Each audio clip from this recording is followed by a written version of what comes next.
Hi, I'm Efka, and these are the 12 games I am not leaving Essen Spiel without.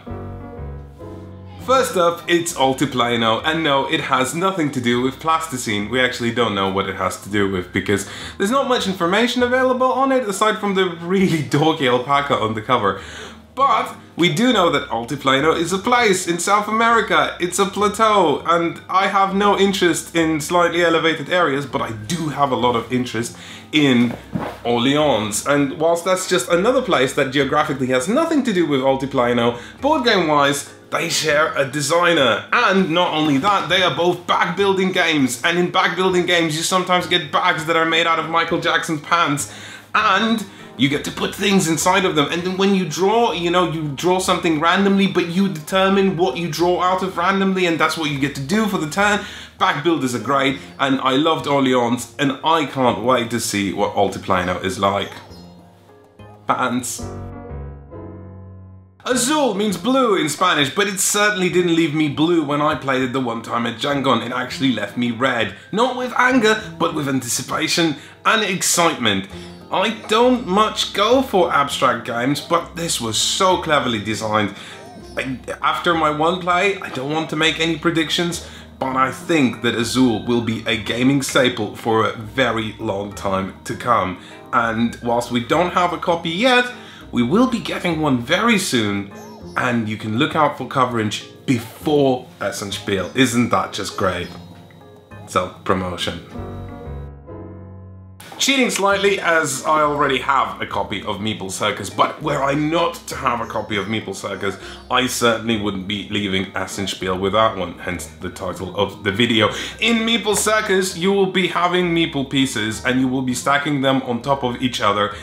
And that's really it, but I can tell you that Meeple Circus is one of the most fun games I have played this year. And not just fun, this sort of really pure, frenetic fun. And if you don't believe us, you'll have not one, but two videos featuring myself, Truly, and Elaine discussing or showing why Meeple Circus is one of the best games of the year. Hang tight, they are almost here. This is a heavy baby, but actually, as far as babies go, this is surprisingly old now. It was released in 2012, but don't think it stood the test of time as well as some other games have. And actually, Terra Mystica, ironically, being so many people's favorite, is not beloved by many reviewers, but we certainly liked it, and we made a video about it very early on in No Pun Included's career. And if you want to see what we thought what a good video was, you can go ahead and click the link on the eye and watch it. But Gaia Project has us excited. We played a little demo of it at Gen Con, and everyone was just enamored by how different it felt and how streamlined it felt and how new and exciting it felt. So Gaia Project is definitely on our list, and why wouldn't it be? Actually, one more thing. There is another game coming out at Essen Spiel called Clans of Caledonia, which is also kind of like a different take on Terra Mystica, but those two, they're definitely gonna compete in our opinion on which game should No Pun Included cover. Only time will tell. Coaster Park is not a game about coasters, it is a game about coasters, but surprisingly coasters made out of cardboard, just like these coasters. In Coaster Park, you will be playing an auction game, and auction games are just the best at getting people talking to each other and screaming at each other. And I like screaming, I have a very loud voice. And on top of that, in Coaster Park, you will have big cardboard coaster pieces that you attach together and then launch a marble from. I know, right? I know. After our reviews of Cry Havoc and First Martians, I'm not sure Portal Games are excited about our reviews of their games, but we are excited about one of their games and reviewing it, and that would be Alien Artifacts, a quick, fast-paced card game about space and things in space, having ships in space, making ships in space better. But we had a really good time playing the demo at UK Games Expo, and we're looking forward to getting our hands on it and actually having more ships in space. And then we can take the world over one cardboard piece at a time. Actually, it doesn't really have cardboard, it just has cards. It didn't really work as well as I wanted it to.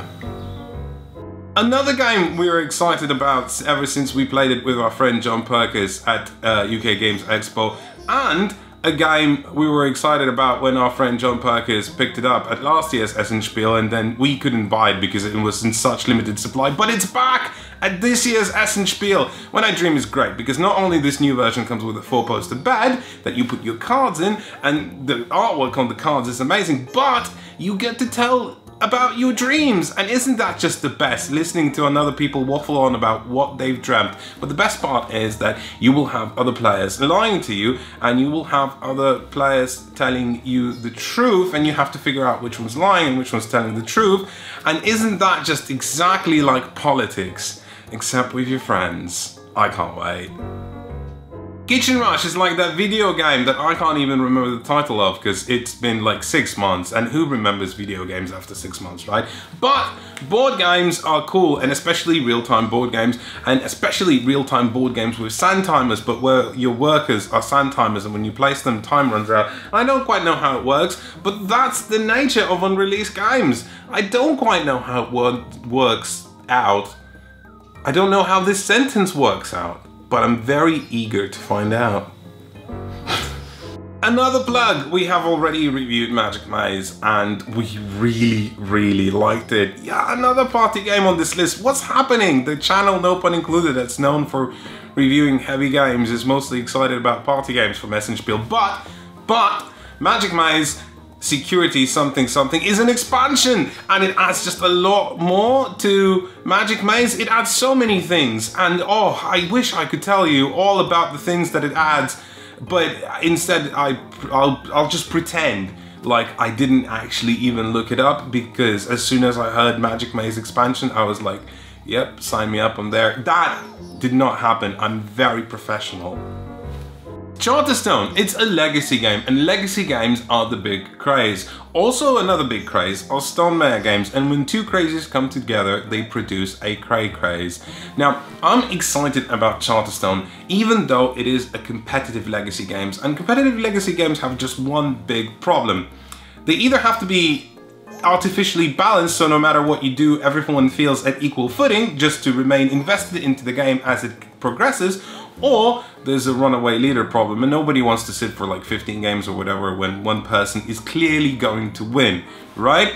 But what does excite me is that you will get to craft your own unique experience, and especially with stickers that are on cards, and there's a big deck of cards and you pull it out and you pull the sticker off the card.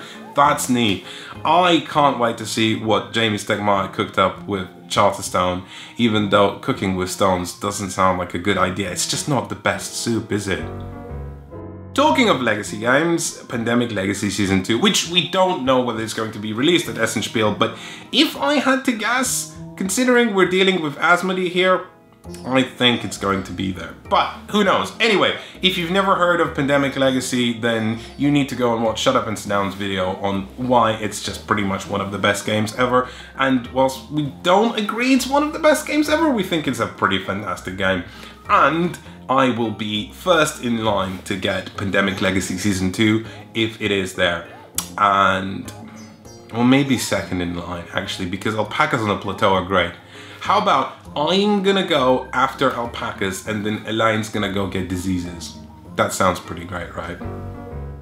And finally, we have designer Uwe Rosenberg's continuing obsession with Vikings. Like many of his games, this is a worker placement game, but this is finally Uwe Rosenberg venturing into the territory of shares, meaning that when you play Nusfjord, you won't have enough money, and if you want Vikings to do things, you gotta pay them. And the only way to pay them is through the complicated stockbroker system. This is exactly what Vikings did, and therefore the game feels very thematic to me.